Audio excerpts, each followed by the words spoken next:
안녕하세요. 노가다TV 서민이야기의 노프로입니다. 2015년이었습니다. 사업 실패, 아니 정확하게 말하면 금전관리 미흡, 더 정확히는 제 잘못으로 인해 경기도에서 하던 사업을 접고 고향인 창원으로 내려와서 쪽방에서 지내던 때였어요. 방에서 겨우 남은 쌀로 밥을 해먹다가 쌀도 다 떨어진 어느 날 배가 너무 고파서 밖으로 나갔습니다. 창피하지만 그때 제 호주머니에는 1,500원이 마지막으로 남아있었습니다. 창원 봉곡시장 금은방에 있는 골목으로 올라가는 길에 보면 좌측에 분식집이 하나 있어요. 마지막 남은 돈으로 분식집 앞에 서서 어묵 3개를 사먹고 어묵 국물이나 왕창 먹고 배를 채우자고 생각하고 먹었습니다. 어묵 하나를 집어 먹는데 초등학생 한 명이 손님으로 와서는 500원짜리 튀김 하나를 주문하면서 떡볶이 국물을 좀 묻혀주라고 했습니다. 이모님께서 종이컵에 튀김을 넣은 다음에 떡볶이 국물을 부어줬어요. 초등학생은 배가 고팠는지 허겁지겁 먹었습니다. 근데 우선 진짜 너무 맛있겠더라고요. 그 고추튀김에 떡볶이 국물을 부어 먹으면 와, 맛있겠다는 생각이 들었어요. 저도 튀김에 떡볶이 국물 좀 부어주면 안 되냐고 말하고 싶었지만 돈도 1,500원밖에 없는 놈이 그놈의 체면이 뭔지 말은 못하고 어묵 2개째를 집어들었습니다. 초등학생 요놈이 배가 많이 고팠는지 떡볶이 국물을 혓바닥으로 핥아 먹더니 오뎅 국물 좀 먹으면 안 되냐고 물어보더라고요. 그때 이상하게도 순간적으로 수만 가지 생각이 들었습니다. 저도 어렸을 때부터 워낙 가난해서 포장마차에서 오뎅 하나를 사 먹고 육수 내려고 국물에 넣은 무를 퍼서 눈치 보면서 먹고는 했었거든요. 이놈도 용돈을 많이 못 받는가 보다 생각도 들고 저 나이에는 저렇게 먹는 게 추억일 텐데 안타깝다는 생각도 들고 해서 초등학생한테 튀김 하나를 더 사줬습니다. 감사하다며 인사를 꾸벅하고는 튀김을 정말 맛있게 먹더라고요. 사실 그 500원은 제 전재산 3분의 1이었습니다. 저는 진짜 세상 복잡한 마음으로 그 친구를 바라봤어요. 저도 배가 많이 고팠거든요.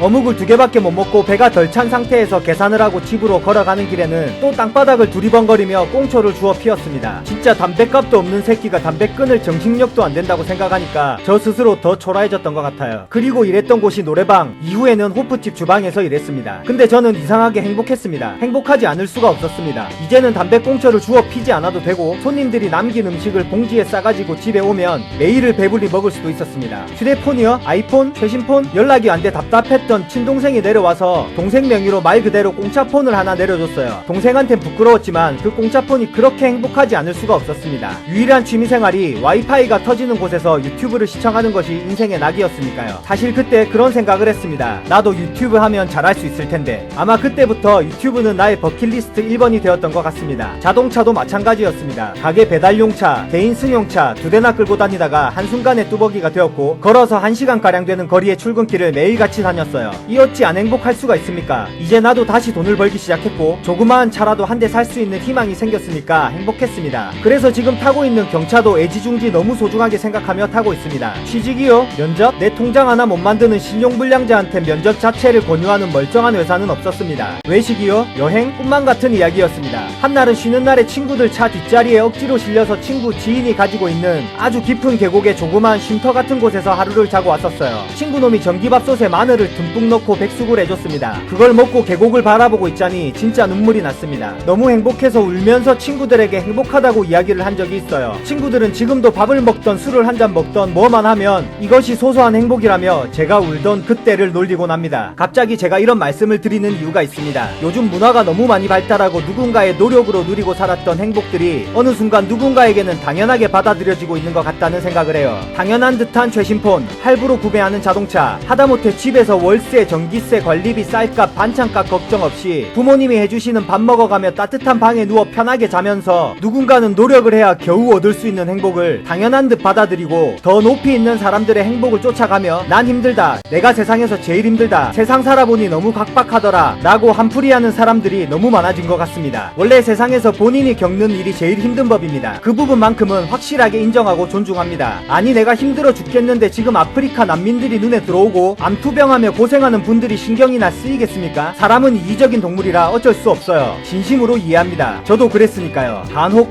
주식, 비트코인 혹은 도박으로 망했다고 하소연하면서 동정을 바라시는 분들은 인과응보라고 생각합니다. 그만큼의 리스크를 안고 편하게 앉아서 큰돈을 만져보고자 투자하신 거 아닌가요? 일은 힘들고 하기는 싫은데 돈은 많이 벌고 싶어서 한 행동의 대가라고 생각합니다. 난 망했다, 난 끝이다 라고 말할 자격도 없습니다. 다 내 책임이니까 내가 다시 일어나야죠. 긍정적으로 생각하면 더 중독되고 더 잃기 전에 하늘이 도와줘서 지금 주저앉게 만든 거라고 생각하시면 됩니다. 사람은 행복한 상황에서 불행하다고 느끼는 상황이 되어봐야 그때가 행복했구나 라고 생각하는 부류가 있고, 불행한 상황이 되었을 때 남 탓, 세상 탓만 하며 자꾸 신세한탄을 하는 부류가 있습니다. 하지만 모든 것은 내 탓입니다. 오늘은 누군가의 형으로서 혹은 건방지지만 동생으로서 방송에서 감히 진심 어린 마음을 전해드리려고 합니다. 행복한 줄이나 아세요 라고는 말 못하겠습니다. 본인은 그게 행복하지 않을 수 있으니깐요. 진심으로 존중합니다. 다만 현실에 감사하며 사세요 라고는 꼭 말해주고 싶습니다. 감사하며 사세요. 그렇게 살다 보면 분명히 좋은 날이 옵니다. 나의 힘듦을 주변에 감성팔이하며 위로를 받으면 당장에 내 기분은 나아질지 모르겠지만 신세 한탄만 하고 일어서지 않으면 내 생활은 전혀 나아지는 게 없습니다. 내가 세상에서 제일 힘든 삶을 살았다고 말하지 마세요. 주변에 우울함과 불행함을 전달하지 마세요. 바이러스처럼 퍼지는 것이 사람 마음입니다. 지금도 아둥바둥 살아보려고 애를 쓰고 계신 분들이 신세 한탄하고 있는 분들보다 훨씬 많습니다. 세상은 살다 보면 살만한 곳입니다. 그리고 살다 보면 사라집니다. 또한 우리는 포기해야 할 이유도 해내지 못할 이유도 하등 없습니다. 주저앉아 있으면서 그 편함에 맞들려서 합리화하며 계속 앉아있으려 하지 마시길 바랍니다. 사는 게 드라마인 서민 여러분들, 그리고 지금도 자존감이 떨어져 미래가 막막한 분들, 제가 이따구로 굴러먹고 살았어도 누군가는 저를 보며 행복에 겨운 소리 한다고들 합니다. 하지만 이게 사실입니다. 그래서 저는 지금이 너무 행복합니다. 뭘 하더라도 담배꽁초 주워 필 때보다는 나으니까요. 행복은 멀리 있는 게 아닙니다. 여러분들 옆에도 행복은 항상 존재합니다.